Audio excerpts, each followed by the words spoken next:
อุ้ยเอาลงมาแล้วพี่น้องพอดีฮะจำซ่าจะกินอะไรเงี้ยพอเลย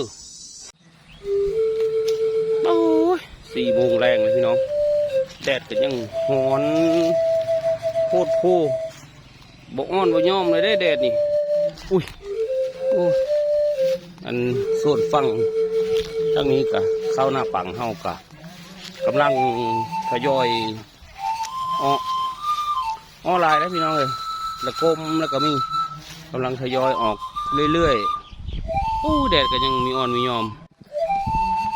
แรงๆแบบนี้ก็ต้องหาแนวยากแนวกินแล้วพี่น้องเลยแนวกินบ้านเฮาสมงนี้ฤดูกาลนี้ก็นี้มีวิทย์หาแง่ไข่หมดเลยพี่น้องเลยโอ้ยบึงครับสบายดีพี่น้องกงไปได้ไอ้เสียงก็ทักทายสบายดีพี่น้องทุกคนนะครับกับบรรยากาศตอนแรงๆ4 โมงกว่าหาในยากให้กินพี่น้องมื้อนี้ยางลงถุงแล้วมาแย่ไข่หมดได้มื้อนี้ เมื่อวานนี้ก็แย่อยู่ในคางเอิญแต่คันอยู่ถุงมีกะลบไปขึ้นไปแย่อยู่ในคางเอิญเจ้าของมองเจ้าของอะไรอย่างไว้แหละป้าพี่น้องลุยกันเลยครับผมตอนนี้แดดก็ยังคือเก้าพี่น้องแต่ว่าก็เริ่มมีเมฆมีหรือเอามาบดบังนี่แหละอันนั้นเป็นข้าวหน้าปังพลุงเพิ่น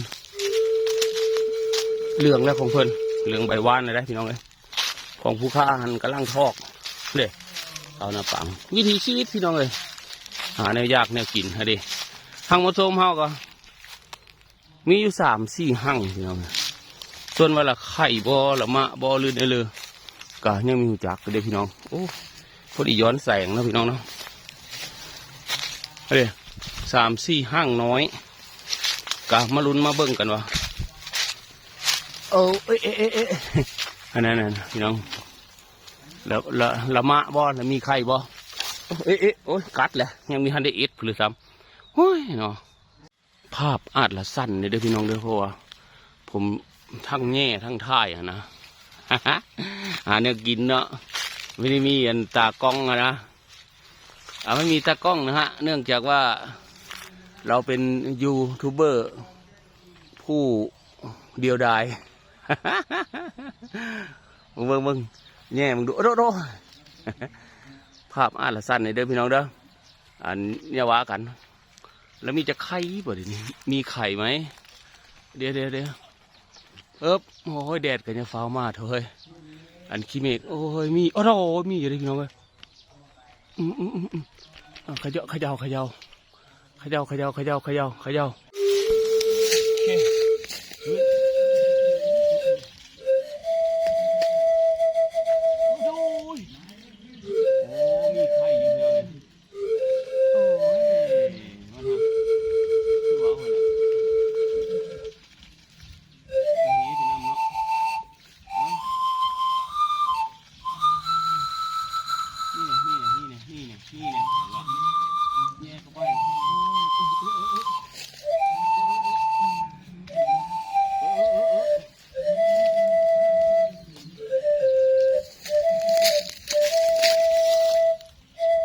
เอาดิฮะพี่น้องโอ้ยสิพ่อมีไปเลยมีแต่แม่มันอันนี้โอ้ยเอ๊ะโอ้หมดกระดียกัดเลยพี่น้องเลยนี่เบิ่งดูหางนี้หางน้อยโอ้ยบริมียังพี่น้องเลยฮะเห็นแต่ไม้กองกระดียสั้นฮะบริมีพี่น้องเลยโอ้ยบ่มีเนาะใบตองเหลืองกับบ่มีไข่พี่น้องห่างนี้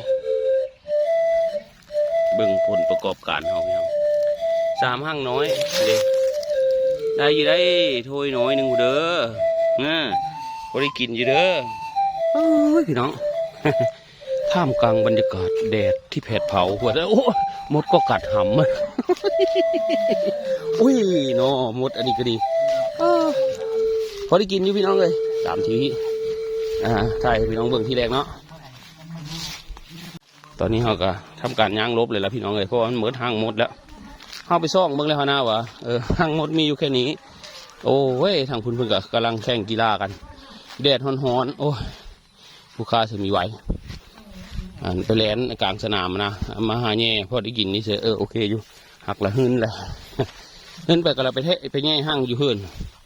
ห้างมดที่เขาเลี้ยงไว้แหละพี่น้องพอได้กินอยู่ได้ถ่ายลงเอสคลิปซอสเอสเผลอลงอยู่เพราะเฮากะเลี้ยงไว้อยู่เนาะมันไม่ได้ไปชิเลยนะแล้วก็ไม่ได้พูมาแง่อีมันอยู่ในเฮือนเฮาเนาะหอดย่ามเยอะกินกับแง่กินเมื่อวานนี้ก็แง่3 ห้างก็ได้อยู่ได้ถ้าไม่ซื้อเขาก็บาง150ผู้แล้วโอเคพี่น้องเอามาเลาะเบิ่งอีกมองหนึ่งอยู่หัวหน้าลุงเนาะอันนี้เป็นหนองสาหนองป่าเพิ่นมืดในอยู่ในกินพี่น้องเลยโอ้ยแดดเป็นยังโผล่ยังฮ้อนเบิ่งเขาเพิ่นพี่น้องเขาก็งามได้หักหญ้าก็งามคือกันนี่เลยพี่น้อง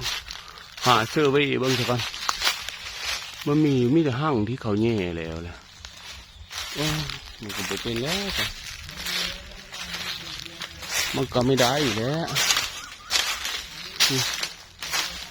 นี่แต่ห้างที่เพิ่นแย่แล้วเพื่อก็หาอยู่หากินเนาะพี่น้องเนาะเพื่อเห็นเพื่อก็แย่แล้วห้างมดใครเห็นใครก็แย่ห้างโปมีโอ้ยห้างในโปแก่ห้างทำกำปั้นน้อยนี่แหละบ่มีพี่น้องเลยโอ้ยเห็นห้างเขาห้างแง่ไปเลยพี่น้องเห็นห้างหนึ่งเขาแง่แล้วมันมาได้เลยจ้ะโอ้ดูเดี๋ยวนะโอ้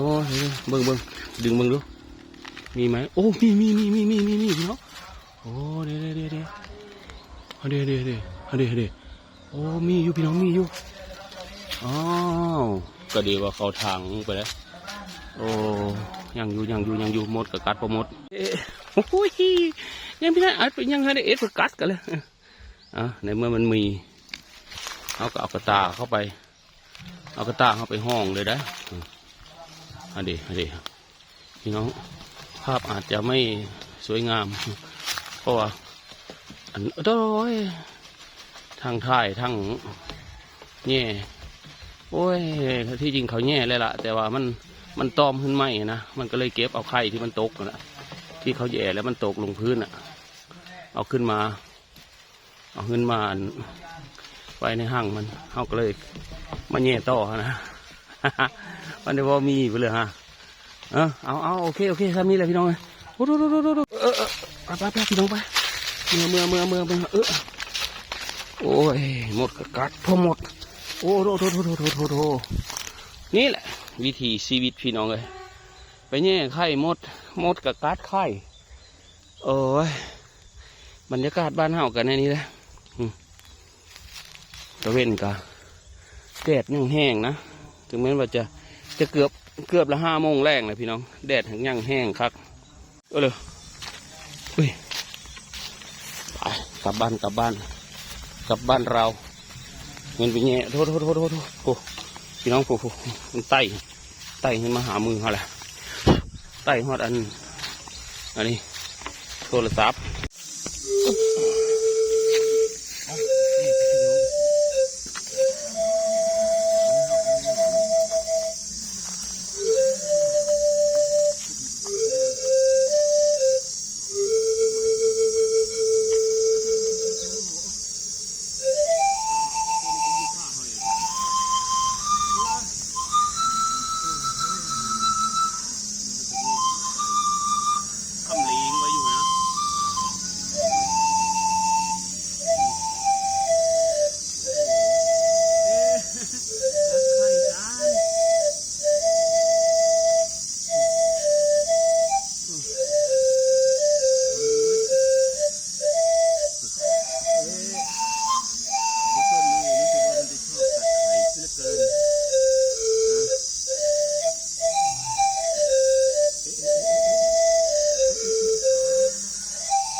มันก็คือว่าอะไรเนาะ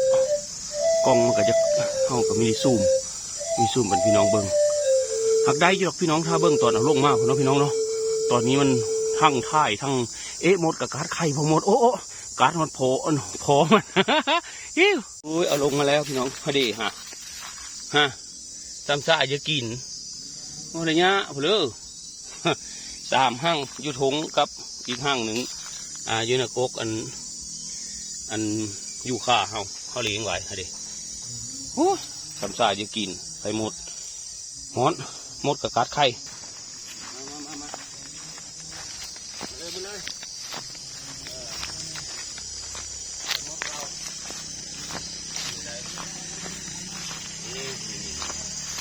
เรานี้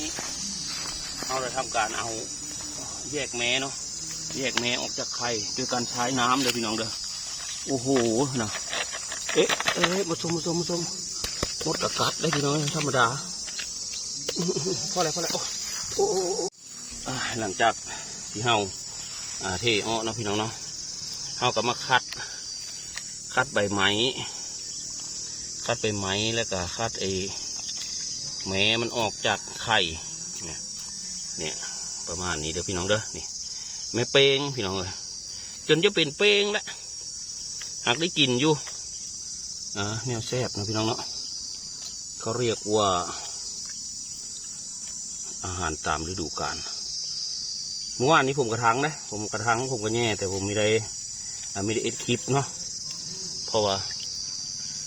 มันมีได้พูดมันมีได้ตากล้องอะไรว่าง่ายก็ดีอันเนี้ยตากล้องนะ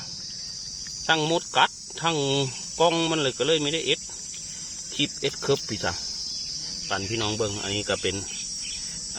แม้เด็กพี่น้องทิมออกเดี๋ยวจังน้อย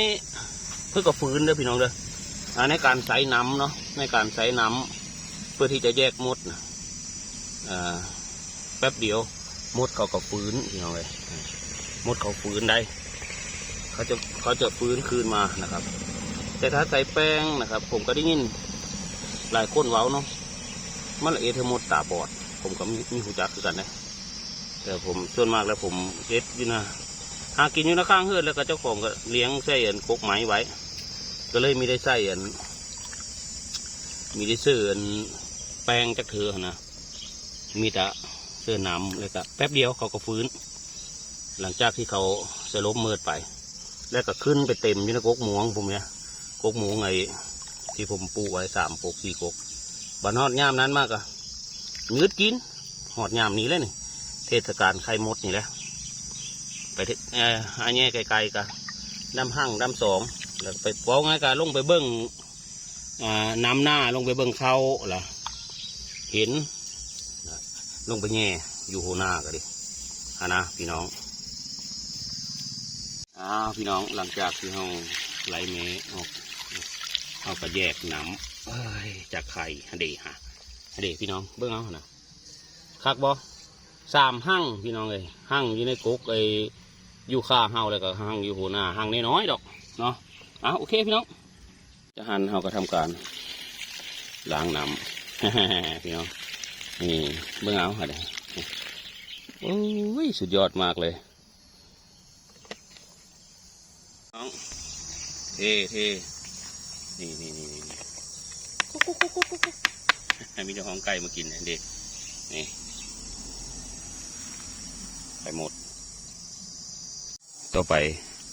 ยาเตี้ยก็เราเอาไปแยกเอาไปเคี่ยเอาไข่ตรงๆนะพี่น้องนี่ผลงานเฮาหายากหากินพี่น้องซ้ำนี้แหละกะโย่คำแม่ไปซื้อเขาก็เกือบ200 เงินผู้ใดพี่น้องเอ้ยนี่อันนี้กะต่อไปก็ทำการคัดปึ๊บนี่กะเบิ่งยายเตี้ยมาเด้อพี่น้องมาคัดไข่มดทมนำกันคัดไข่มดเมื่อแรกก็เราสงสัยละก้อยนี่แหละพี่น้องหรือว่าละแกงไปเลยพี่เลิศนะแนวเลิศพี่น้องฮะพี่น้องว่าเอ็ดในละกินมันละแซ่บฮะก้อยกับเมยก้อยแหละตักกินในดอกกับเมยกินแหละตักใส่บวงแล้วก็ทืนเอานะก็เมยกินขี้ขานกิน มันหลายเด้ท่ะคำมันอยู่บ้านเฮาเนาะมันมีคืออยู่ในกรุงเทพกรุงไทยได้อันในกรุงเทพกรุงไทยสิเย้าซ้ำนี้ก็200เงินอย่างเงี้ยนะ แต่อยู่บ้านเฮานะอันมีขายค่อยมีเท่าขายเท่าได้พี่น้องเลยอันทั้งเลยเท่าละกิโลค่อยกับไว้กินเสื้อตู้เย็นไว้เพราะในเรือเฮาก็กินอยู่แล้วนะในเรือเฮากะ